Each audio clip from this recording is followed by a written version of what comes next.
लोकतंत्र है, और लोकतंत्र का मतलब होता है जनता का शासन।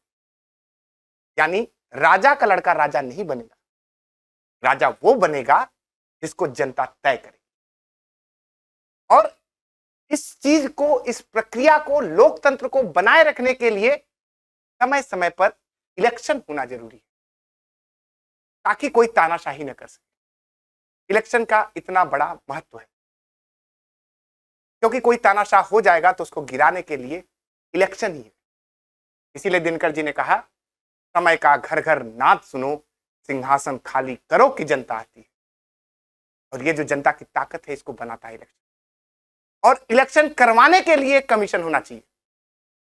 इसलिए आज हम इस लेक्चर में इलेक्शन कमीशन को डील करेंगे। तो देखिए, इलेक्शन कमीशन, जिसको हम चुनाव आयोग कहते हैं, यह एक संवैधानिक बॉडी है, यानी एक कॉन्स्टिट्यूशनल बॉडी है।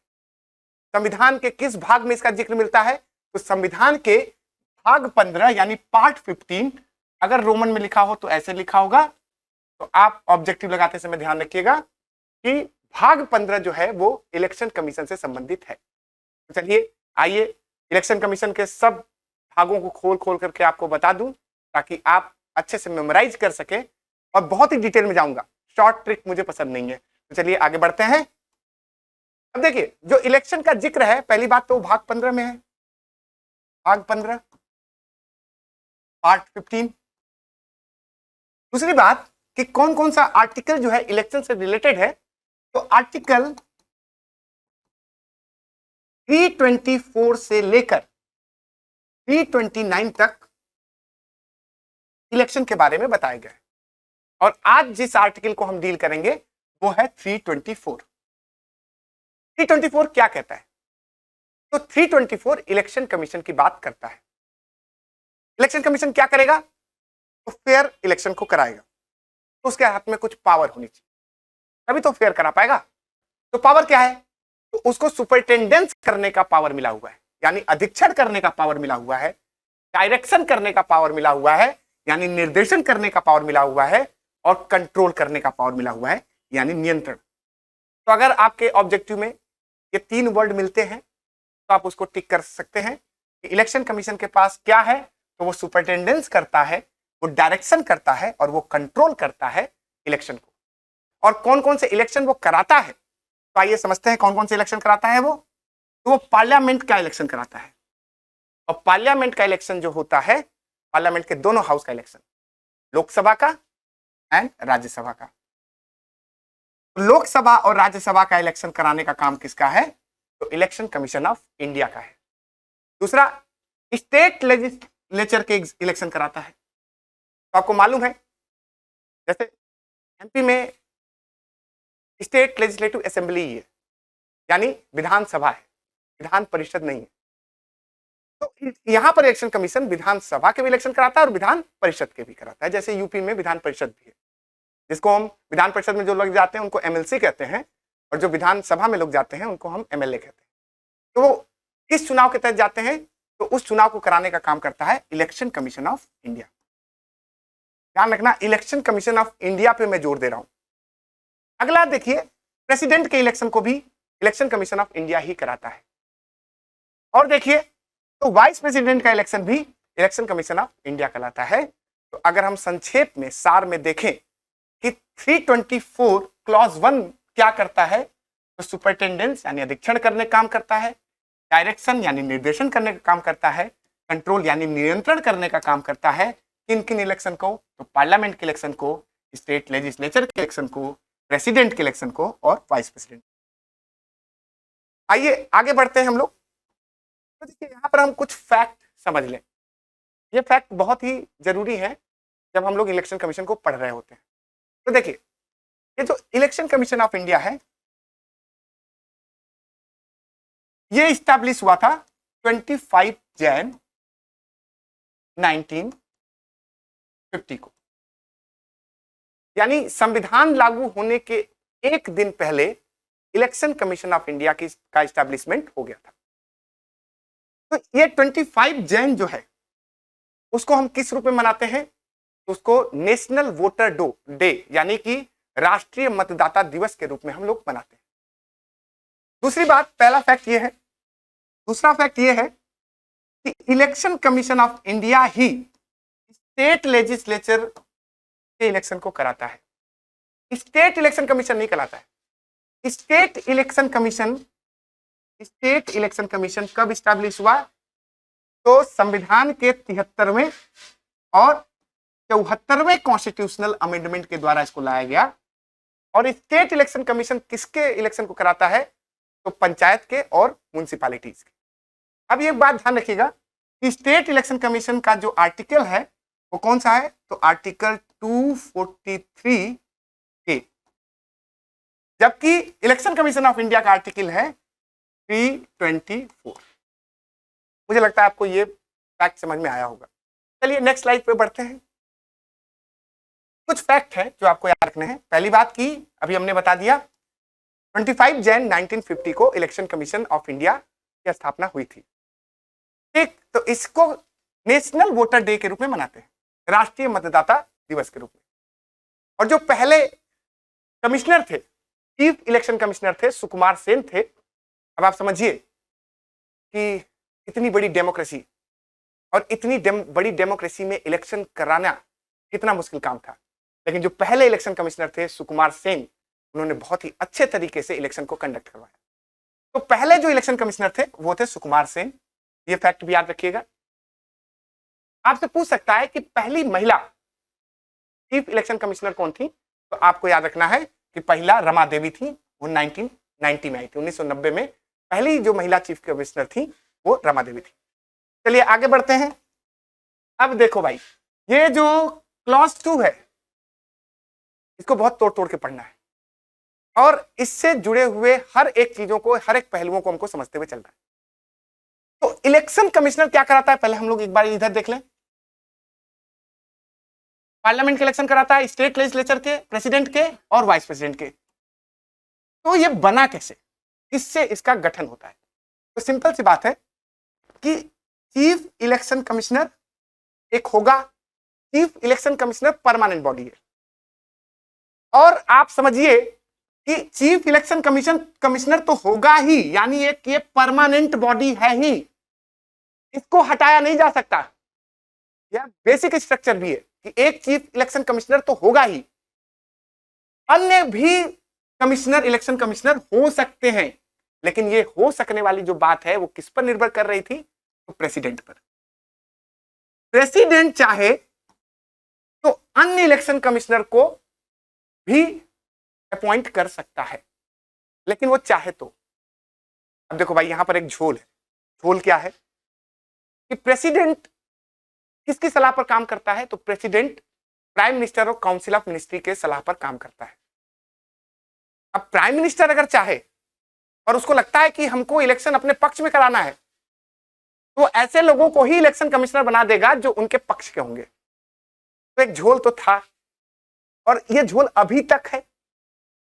तो इस झोल का निवारण कैसे हुआ? अभी हुआ नहीं है वैसे बाय द वे, लेकिन निवारण हो सकता है। तो Anoop Barnwal,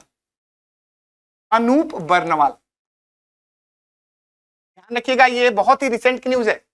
Anoop Barnwal versus law ministry government of India. Law ministry government of India. Law ministry government of India case में सुप्रीम कोर्ट ने कहा कि भाई जैसे आप लोग जज के अपॉइंटमेंट के लिए कोलेजियम प्रोसेस रखते हैं, वैसे ही इलेक्शन कमिश्नर के अपॉइंटमेंट के लिए भी कोलेजियम प्रोसेस होना चाहिए। ऐसा किसने कहा? तो ऐसा कहा गया सुप्रीम कोर्ट के द्वारा। और उसमें कौन कौन लोग होंगे? तो उसमें होंगे प्राइम मिनिस्टर, दूसरे होंगे आपके लीडर ऑफ अपोजिशन, जो विपक्ष का नेता होगा।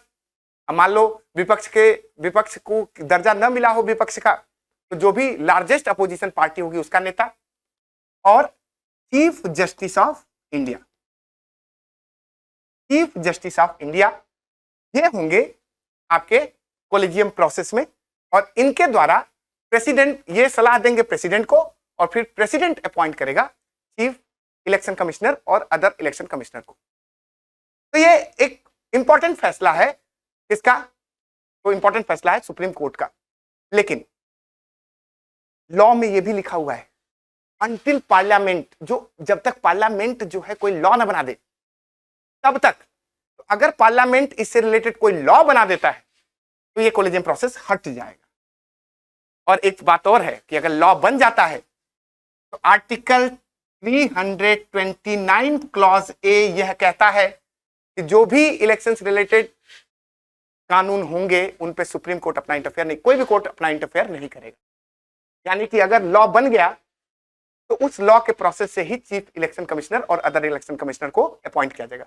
लेकिन खतरनाक स्थिति अभी तक तो बनी हुई थी कि एग्जीक्यूटिव जो है वो तय कर रहा था कि कौन चीफ इलेक्शन कमिश्नर होगा या अदर इलेक्शन कमिश्नर। अच्छा, एक चीज और कि ये जो कितने होंगे, कितने इलेक्शन कमिश्नर होंगे, एक तो होगा चीफ इलेक्शन कमिश्नर, एक हो गया चीफ इलेक्शन कमिश्नर, लेकिन अदर कितने होंगे ये भी कौन डिसाइड करता है? तो प्रेसिडेंट। तो आपको मैं एक फैक्ट से परिचित करा दूं, चलिए इस स्लाइड से इस फैक्ट को पढ़ते हैं कि 25 जैन 1950 से लेकर 25 जैन 1950 से लेकर 15 अक्टूबर 1989 तक सिर्फ ये सिंगल मेंबर बॉडी थी, यानी सिर्फ चीफ इलेक्शन कमिश्नर ही इसमें हुआ करते थे। कब तक? 25 जैन 1950 से लेकर 15 अक्टूबर 1989 तक। और आपको पता है कि हमारे यहाँ युवाओं में एक प्रसिद्ध प्रधानमंत्री हुए, बहुत चार्म था उनके अंदर, वो थे राजीव गांधी। खास करके टीन में बहुत चार्म था, बहुत खूबसूरत दिखते थे। तो उन्होंने सोचा कि क्यों ना इसका फायदा उठाया जाए। तो राजीव गांधी ने जो आपके एज था उसको घटा दिया, वोट डालने का एज पहले 21 था, उसको घटा दिया 18 साल, 18 ईयर्स कर दिया। ये कौन से अमेंडमेंट में हुआ? तो 61st अमेंडमेंट। 61st अमेंडमेंट के द्वारा वोटिंग एज को घटा दिया गया और वोटिंग एज के घटाने के कारण लगभग 3 करोड़ नए वोटर्स आ गए। अब उन 3 करोड़ नए वोटर्स को मैनेज करने के लिए मल्टी बॉडी बना दिया गया इलेक्शन कमीशन को, यानी उसमें 2 और लोग जुड़ गए, एक चीफ इलेक्शन कमिश्नर हो गया और बाकी 2 अन्य इलेक्शन कमिश्नर हो गए। अब हुआ यह कि जब यह काम पूरा हो गया तो 1990 जनवरी 1990 में फिर से इसको सिंगल मेंबर बॉडी बना दिया गया। अभी सिंगल मेंबर बॉडी बनने के कारण ये अगेन सिंगल मेंबर बॉडी आ गया, लेकिन सुप्रीम कोर्ट ने अपने फैसले में कहा कि बहुत बड़ा काम है, बहुत बड़ा काम करना है इलेक्शन कमिश्नर को, तो एक इलेक्शन कमिश्नर से काम नहीं होना चाहिए, मल्टी बॉडी होनी ही चाहिए, ऐसा इलेक्शन कमीशन का मानना था। तो ऐसे इसको ध्यान में रखते हुए, एक मिनट, इसको ध्यान रखते हुए 1993 में अगेन इसको मल्टी बॉडी बना दिया गया, मल्टी बॉडी बना दिया गया, मल्टी मेंबर बॉडी बना दिया गया, यानी एक चीफ इलेक्शन कमिश्नर होगा और साथ में 2 अन्य इलेक्शन कमिश्नर होंगे, साथ में 2 अन्य इलेक्शन कमिश्नर होंगे। ये आज तक चलता आ रहा है। तो 1993 से लेकर आज तक यहां 2 मेंबर बॉडी है। पूछ दे कि कौन प्रेसिडेंट थे उसमें, तो बता दीजिएगा शंकर दयाल शर्मा थे, शंकर दयाल शर्मा, शंकर दयाल शर्मा प्रेसिडेंट थे। अभी हमने देखा, फिर मैं अगेन आपको पीछे ले जाना चाह रहा हूं क्योंकि कुछ फैक्ट और बताना है मुझे। अभी हमने बताया कि इलेक्शन कमीशन जो है वो पार्लियामेंट के इलेक्शन को कराता है, स्टेट लेजिस्लेचर के इलेक्शन को कराता है, प्रेसिडेंट के इलेक्शन को कराता है और वाइस प्रेसिडेंट के इलेक्शन को। अब बात यह है कि ये तो चुनने की बात हुई, लेकिन अगर सांसदों या विधायकों को, मतलब जो एमपी हैं और जो एमएलए हैं, अगर उनको अयोग्य घोषित करना होगा तो क्या उसमें इलेक्शन कमीशन का कोई रोल होगा? तो बिल्कुल होगा। तो आप देखिए किससे होगा, कैसे होगा, उस पर हम लोग बात कर लेते हैं। चलिए आगे बढ़ते हैं। तो देखो भाई, आर्टिकल 102 एमपी यानी मेंबर ऑफ पार्लियामेंट के डिस्क्वालिफिकेशन की बात करता है, अयोग्यता की बात करता है। अच्छा, किन किन मामलों में कोई अयोग्य हो सकता है? तो देखो, मान लो दिवालिया हो गया, इंसॉल्वेंट हो गया, बैंकरप्ट हो गया, मतलब अनसाउंड माइंड हो गया, पागल हो गया, या कहीं और का सिटीजनशिप ले लिया तो इंडियन सिटीजनशिप नहीं रही, या पार्लियामेंट ने कोई लॉ बनाया उसके तहत उसको अयोग्य किया जा सकता है, या किसी ऑफिस ऑफ प्रॉफिट में हो जाए तो भी उसको अयोग्य घोषित किया जा सकता है। तो 102 डिस्क्वालिफिकेशन की बात करता है मेंबर ऑफ पार्लियामेंट की। सेम ऐसे ही आर्टिकल 191 जो स्टेट लेजिस्लेचर के मेंबर हैं उनके अयोग्य होने की बात करता है। तो देखो, अयोग्यता है 102 में, और इसी के आगे का आर्टिकल है आर्टिकल 103, और इसमें लिखा हुआ है साफ साफ कि प्रेसिडेंट यानी राष्ट्रपति चीफ इलेक्शन कमिश्नर की सलाह पर अयोग्य घोषित करता है। यानी अगर प्रेसिडेंट को लगता है कोई व्यक्ति अयोग्य है तो इलेक्शन कमीशन को दे देगा, इलेक्शन कमीशन उसकी जांच करेगा और जांच में कहेगा कि नहीं भाई ये व्यक्ति योग्य नहीं है, तो उसकी योग्यता खारिज हो सकती है। तो 103 भी इलेक्शन कमीशन से संबंधित आर्टिकल है, इसके बात का ध्यान रखना। और एक बात और, कुछ एडवाइस मानना जरूरी होता है प्रेसिडेंट, और कुछ मानने के लिए वो बाध्य नहीं है। इस एडवाइस को मानने के लिए बाध्य है यानी बाइंडिंग है कि अगर इलेक्शन कमीशन ने सलाह दी है कि इसको हटाया जाए जांच करके, तो प्रेसिडेंट उसको हटाएगा ही। सेम चीज अगर आप स्टेट में जाएंगे तो 191 डिस्क्वालिफिकेशन की बात करता है, 192 जो है वो यही कहता है कि गवर्नर जो होगा स्टेट का उसको एडवाइस करेगा इलेक्शन कमीशन, और इलेक्शन कमीशन के एडवाइस के साथ गवर्नर उस संबंधित विधायक को डिस्क्वालीफाई कर सकता है। तो आप लोग को शायद ये बात समझ में आ गई। अभी तक हम लोगों ने डिस्क्वालिफिकेशन की बात की यानी अयोग्यता की बात की, सांसद या विधायक अयोग्य कैसे होंगे। अब इलेक्शन डिस्प्यूट की बात कर लेते हैं। इलेक्शन डिस्प्यूट मतलब चुनाव का विवाद कैसे होगा। तो देखो भाई, एक आर्टिकल है आर्टिकल 329 क्लॉज बी, और ये आर्टिकल इलेक्शन पिटीशन की बात करता है। तो अगर कभी आपसे पूछा जाए कि इलेक्शन पिटीशन का जिक्र किस आर्टिकल में है, तो आर्टिकल 329 क्लॉज बी में है। लेकिन वो ये नहीं बताता है कि इलेक्शन पिटीशन दायर कहां होगा, कहां हम उसको दायर करेंगे, ये उसमें नहीं लिखा हुआ है। तो कहां लिखा हुआ है? तो पहली के पोजीशन देखो, यहां बिफोर कर लेते हैं और यहां पर आफ्टर कर लेते हैं। तो देखो, जब हमारा कॉन्स्टिट्यूशन लागू हुआ तो हमने अभी एक आर्टिकल पढ़ा है, आर्टिकल 324 क्लॉज 1 जो अभी चल ही रहा है। तो उस आर्टिकल में इलेक्शन कंडक्ट कराने के साथ साथ इलेक्शन के डिस्प्यूट को सॉल्व करने के लिए एक इलेक्शन ट्रिब्यूनल की बात कही गई थी। किसमें कही गई थी? आर्टिकल 324 क्लॉज 1 में कही गई थी। लेकिन 19वां संविधान संशोधन कॉन्स्टिट्यूशनल अमेंडमेंट एक्ट 1966 1966 में इलेक्शन ट्रिब्यूनल को हटा दिया गया। तो किस अमेंडमेंट में हटाया गया? तो 19वें संविधान संशोधन में। कब आया था? 1966 में आया था। तो क्या जोड़ दिया गया? तो कुछ भी कॉन्स्टिट्यूशन में जोड़ा नहीं गया इलेक्शन से रिलेटेड, बल्कि रिप्रेजेंटेशन ऑफ पीपल एक्ट 1951 में जोड़ा गया 80 सेक्शन 80 ए कैपिटल ए। तो रिप्रेजेंटेशन ऑफ पीपल एक्ट 1951 में 80 ए को जोड़ दिया गया। अब ये 80 ए क्या कहता है?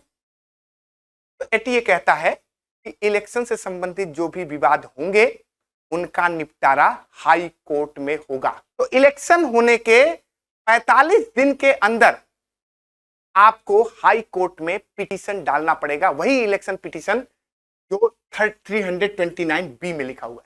यानी 45 दिन से ज्यादा नहीं होना चाहिए, 45 दिन से ज्यादा नहीं होना चाहिए, 45 डेज के अंदर आप हाई कोर्ट में सबसे पहले दायर करेंगे। कहां दायर करेंगे? High court. अब आपको पता है कि 1971 में इलेक्शन हुआ था और उस इलेक्शन में राजनारायण जो है वो इंदिरा गांधी से हार गए थे, लेकिन उन्होंने उस इलेक्शन डिस्प्यूट्स को हाई कोर्ट में चैलेंज किया। सुप्रीम कोर्ट में नहीं, हाई कोर्ट में चैलेंज, इलाहाबाद हाई कोर्ट में वो चैलेंज हुआ था।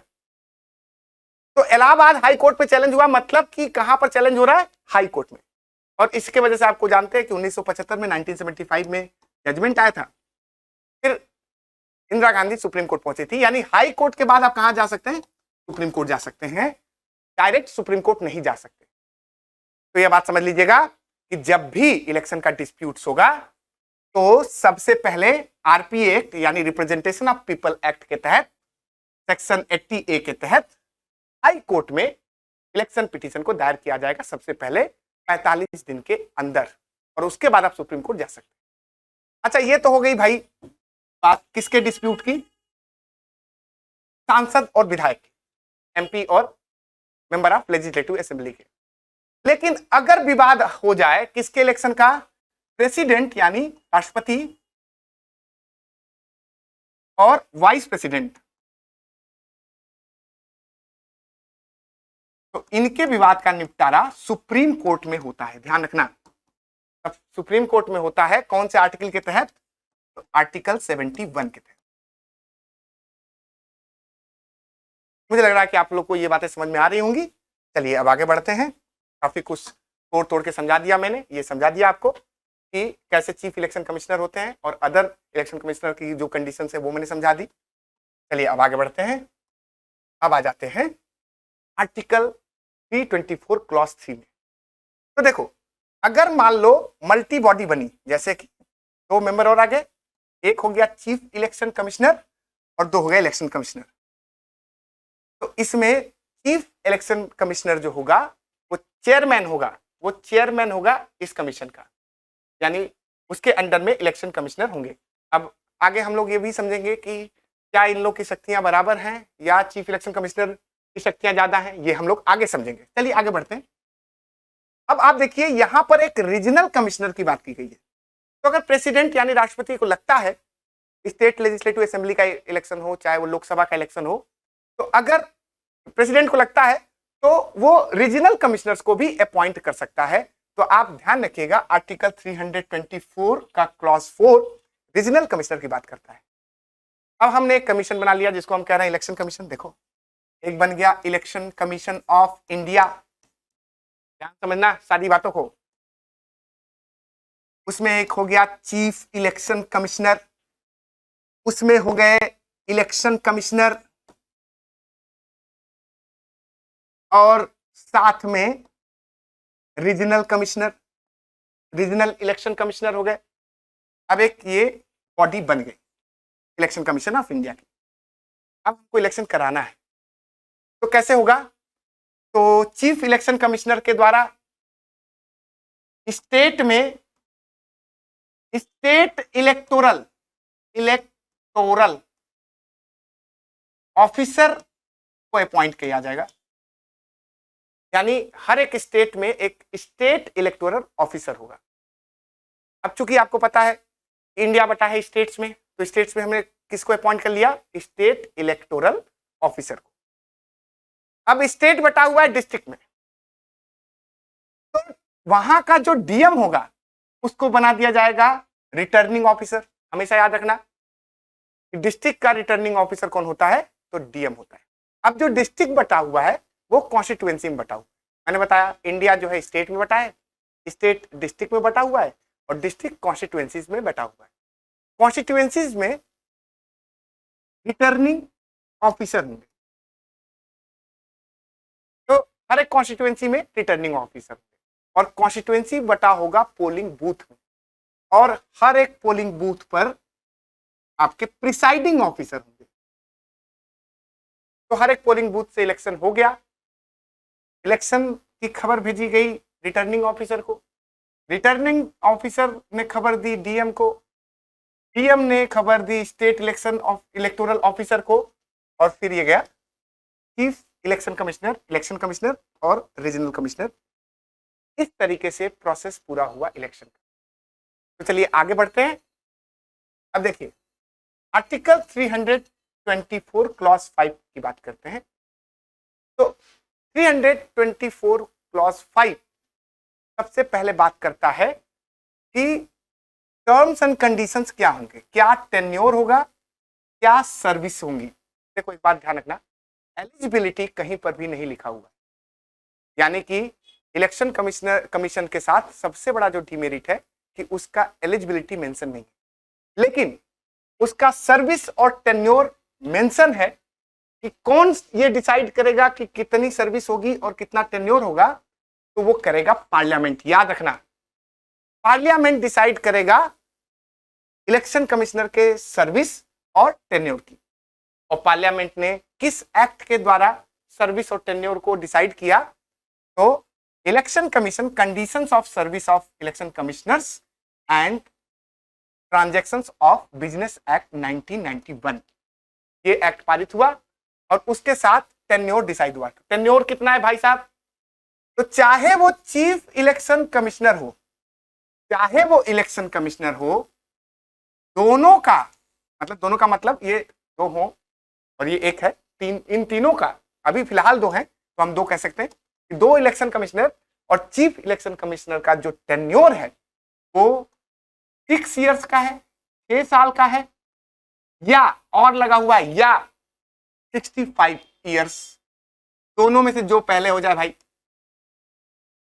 अगर मान लो कोई 64 ईयर में अगर कोई इलेक्शन कमिश्नर बनता है तो 1 साल बाद ही रिटायर हो जाएगा क्योंकि 65 आ जाएगा, लेकिन अगर कोई पहले बन जाता है तो वो 6 इयर्स के टेन्योर तक रहेगा।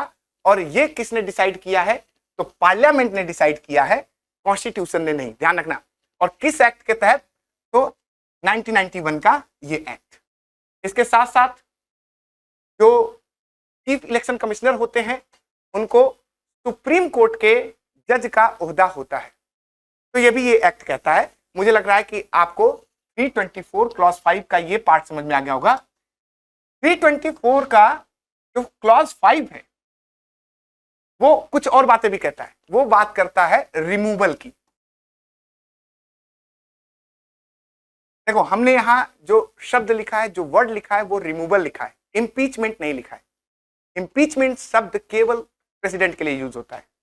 हालांकि मीडिया के द्वारा अब सब कुछ इंपीचमेंट शब्द हर जगह इस्तेमाल होने लगा है, लेकिन इंपीचमेंट शब्द जो है वो किसके लिए होता है, केवल प्रेसिडेंट के लिए होता है, ये बात ध्यान रखना। तो रिमूवल शब्द हम यहां इस्तेमाल कर रहे हैं। अब रिमूवल जो होगा, तो हमारे कॉन्स्टिट्यूशन में रिमूवल कैसे होता है, तो एक रिमूवल का तरीका है सुप्रीम कोर्ट के जजेस को जैसे हटाया जाएगा। सुप्रीम कोर्ट के जजेस के अनुसार हटाया जाना। कौन कौन लोग सुप्रीम कोर्ट के जजेस के हिसाब से हटाए जाते हैं, तो जो भी हाई कोर्ट के जजेस होंगे, हाई कोर्ट के जो जजेस होंगे वो भी सुप्रीम कोर्ट के जजेस के अनुसार ही रिमूव किए जाएंगे। साथ में कैग और चीफ इलेक्शन कमिश्नर। ध्यान रखना कौन कौन हटाए जाते हैं सुप्रीम कोर्ट के जजेस के अनुसार, तो हाई कोर्ट के जजेस हटाए जाते हैं, कैग हटाया जाता है और चीफ इलेक्शन कमिश्नर। मैं यहां बात कर रहा हूं चीफ इलेक्शन कमिश्नर की, इलेक्शन कमिश्नर की नहीं। इलेक्शन कमिश्नर को कैसे हटाया जाता है, तो जो चीफ इलेक्शन कमिश्नर है अगर वो प्रेसिडेंट को सलाह दे, एडवाइस करे, तो इलेक्शन कमिश्नर को हटाया जा सकता है, लेकिन चीफ इलेक्शन कमिश्नर को सुप्रीम कोर्ट के जजेस के अनुसार ही हटाया जाता है। अब एक बात और समझनी है हमको यहां पर कि भाई प्रेसिडेंट को सलाह कौन दे रहा है, तो प्रेसिडेंट को सलाह दे रहा है चीफ इलेक्शन कमिश्नर। इसके लिए इलेक्शन कमिश्नर को हटाए जाने के लिए। तो क्या प्रेसिडेंट चीफ इलेक्शन कमिश्नर को के सलाह को मानने के लिए बाध्य है, बाइंडिंग है, तो इसका जवाब है नहीं। आपको मैंने जब 102 पढ़ाया था आर्टिकल, तो उसमें किसी मेंबर के डिस्क्वालिफिकेशन की बात कही थी, याद होगा आपको, अभी कुछ समय पहले ही मैंने आपको बताया है। तो उसमें चीफ इलेक्शन कमिश्नर की बात को प्रेसिडेंट मानने के लिए बाध्य है, बाइंडिंग है, लेकिन यहां पर नहीं है, यहां पर नहीं है। तो किस केस के द्वारा यह समझ में आया, तो एक केस हुआ था गोपाला स्वामी और नवीन चावला का। नवीन चावला और गोपाला स्वामी के बीच में विवाद हुआ था, तो सुप्रीम कोर्ट ने अपने जजमेंट में कहा कि चीफ इलेक्शन कमिश्नर की बात मानने के लिए प्रेसिडेंट बाध्य नहीं है यहां पर इलेक्शन कमिश्नर को हटाने के लिए। और चीफ इलेक्शन कमिश्नर कैसे हटाया जाएगा, तो किस ग्राउंड पे, तो सुप्रीम कोर्ट के जजेस के जैसे हटाए जाते हैं वैसे हटाया जाएगा। अब बात होती है कि कैसे हटाए जाते हैं सुप्रीम कोर्ट के जजेस। सुप्रीम कोर्ट के जो जजेस हैं उनको हटाने का जो प्रोसेस है वो आर्टिकल 124 क्लॉज 4 में लिखा हुआ है। कैसे हटाए जाते हैं, तो देखो लोकसभा है और राज्यसभा है, तो हटाए जाने का जो मोशन है वो लोकसभा में भी लाया जा सकता है और राज्यसभा में भी लाया जा सकता है। ठीक, लोकसभा में अगर लाया जाता है तो 100 मेंबर्स उस पर साइन किए होने चाहिए, और अगर राज्यसभा में लाया जाता है तो 50 मेंबर्स साइन करें।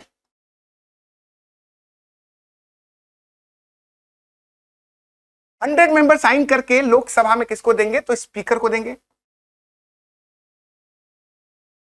और अगर राज्यसभा में जाता है तो किसको देंगे, तो चेयरमैन को देंगे। और अगर स्पीकर या चेयरमैन, ये आइदर है, या तो इसमें या तो इसमें, और अगर स्पीकर या चेयरमैन ये इस मोशन को स्वीकार कर लेता है तो आगे की प्रक्रिया बढ़ती है। आगे की प्रक्रिया में फिर क्या होता है, तो देखिए फिर एक कमेटी बनाई जाएगी। कमेटी उसकी जांच करेगी, और उसकी जांच करने के बाद अगर पाया जाता है कि इनको हटाया जाना है तो जितना मेंबर्स हैं, लोकसभा के जितने मेंबर्स हैं, पहली बात टोटल मेंबर्स लिखा हुआ है, ध्यान समझना, टोटल मेंबर्स यानी लोकसभा के 543 टोटल मेंबर्स। टोटल मेंबर्स का 2/3 होना चाहिए। यहां पर ध्यान रखना, स्पेशल मेजॉरिटी जब होती है तो ये कहा जाता है कि 2/3 प्रेजेंट एंड वोटिंग, 2/3 उपस्थित हो और 2/3 से वोटिंग हो, तो उसको कहते हैं स्पेशल मेजॉरिटी। लेकिन यहां एक स्पेशल चीज है, टोटल मेंबरशिप, यानी 543 जो संख्या है उसका 2/3 वोटिंग होनी चाहिए।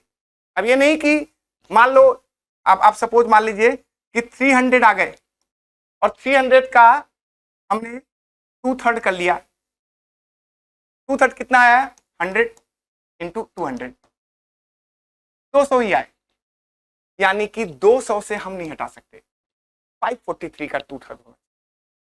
इस प्रोसेस के दौरान अगर ये फर्स्ट हाउस में पास हो जाता है फिर दूसरे हाउस में जाता है, अगर वहां पर भी पास हो जाता है तो सुप्रीम कोर्ट के जज को हटाया जा सकता है। तो इस तरीके से हमने बस आपको इलेक्शन कमीशन का जो 324 आर्टिकल है वो आपको समझाया है। आगे के लेक्चर में हम और आर्टिकल्स को भी डील करेंगे, और जो भी मिसलेनियस पॉइंट हैं जो आपके ऑब्जेक्टिव के हिसाब से बेहतर होंगे उनको भी समझाने का प्रयास करूंगा। बने रहिए हम लोगों के अपने चैनल के साथ। थैंक यू, धन्यवाद।